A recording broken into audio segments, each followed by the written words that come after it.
ఇద్దరు దైవజనులు ఎదురు బదురు కూర్చున్నారంట. చెప్పండి ఎలాగా? ఇద్దరు దైవజనులు ఎదురు బదురు కూర్చున్నారంట.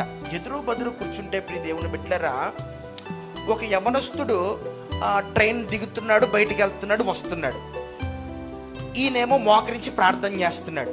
మళ్ళీ ట్రైన్ దిగుతున్నాడు, వెళ్తున్నాడు, వస్తున్నాడు. ఈయన మోకరించి ప్రార్థన చేస్తున్నాడు. మళ్ళీ ట్రైన్ దిగి వెళ్తున్నాడు, వస్తున్నాడు, మోకరించి ప్రార్థన చేస్తూనే ఉన్నాడు.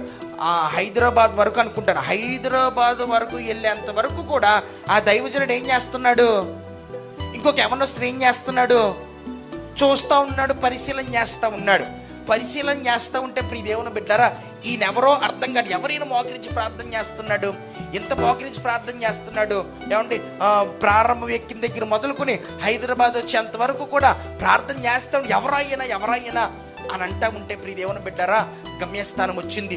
వచ్చిన తర్వాత ఆ దైవజనుడు ట్రైన్ దిగి వెళ్తా ఉంటే ట్రైన్ ఎదురుగానంట ఇంచుమించుగా ఏమంటే చాలా మంది, పదుల సంఖ్యలో చాలా మంది ఈ మోకాళ్ళుని ఏమంటే తన గమ్యస్థానం వచ్చేంత వరకు కూడా ప్రార్థన చేస్తూ ఉంటే, మోకాళ్ళుని ప్రార్థన చేసిన ఆ దైవజనుడు కొరకు చాలా మంది ఎక్కడ వెయిట్ చేస్తున్నారు? స్టేషన్లో వెయిట్ చేస్తున్నారు.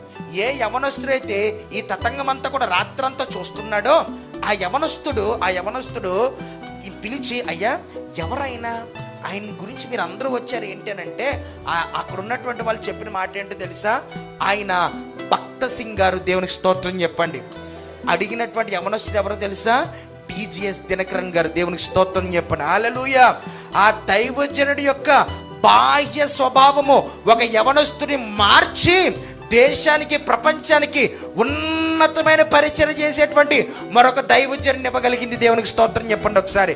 హల్లెలూయా. ఈరోజు నీ బాహ్య స్వభావం ఎలా ఉంది?